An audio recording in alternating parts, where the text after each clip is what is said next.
start out wanting to lead groups. I began, like a lot of people in this field, by watching.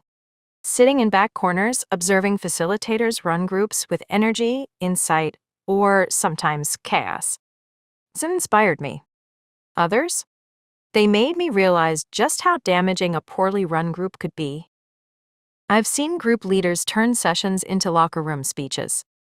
I've seen therapy that was really just self-indulgent storytelling from facilitators who needed a mic, not a license.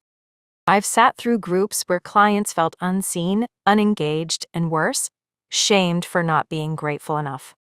And I've seen time wasters disguised as therapy, painting pumpkins with no reflection, watching movies with no conversation. Moments that could have sparked healing wasted on silence or noise.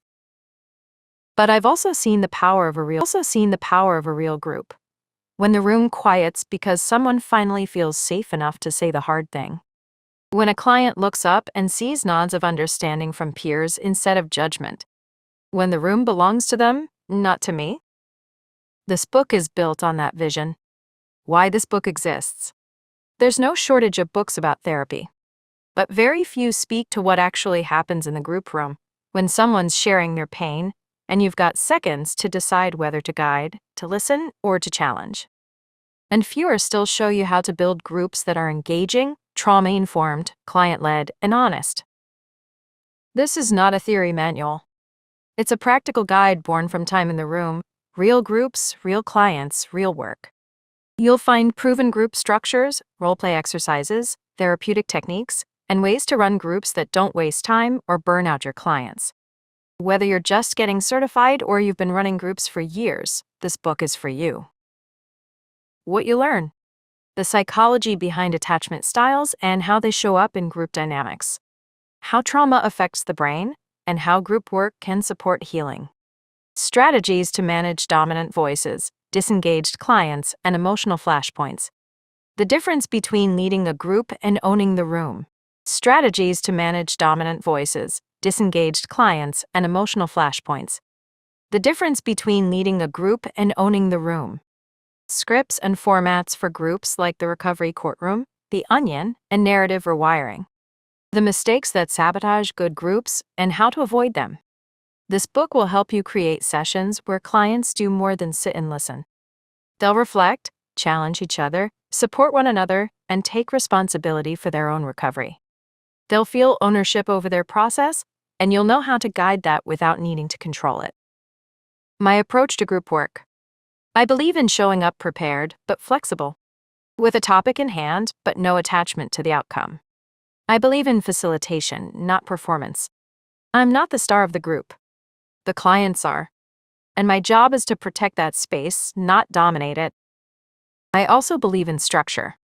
I use exercises that pull in CBT, DBT, IFs, and motivational interviewing, but I present them in plain language. I don't hide behind clinical jargon. I make sure everyone in the room understands what we're doing and why it matters. I've seen what happens when group becomes a safe place to process real emotions, not just a time slot on a schedule. Clients open up. They bond. They grow. And most importantly, they heal. If you're a new facilitator, start with structure. Learn to read the room. And get honest with yourself about your own intentions. Don't fall into the trap of trying to impress the group. Your job isn't to be liked. It's to help. Stay calm, stay present, and don't make the group about you. You'll mess up. That's okay. But if you stay curious and focused on the clients, you'll get better. This book will help.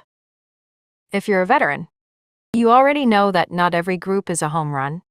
You also know the danger of going on autopilot. This book will help you refresh your approach, deepen your skill set, and try some new frameworks that can bring energy back to your work.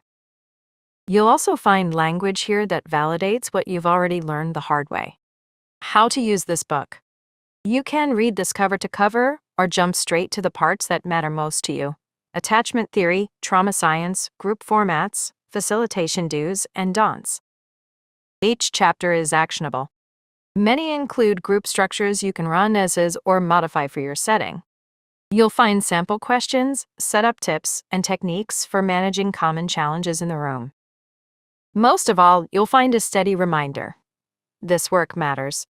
Groups can transform people. If you do it right, you don't just run a session. You help rewrite someone's story.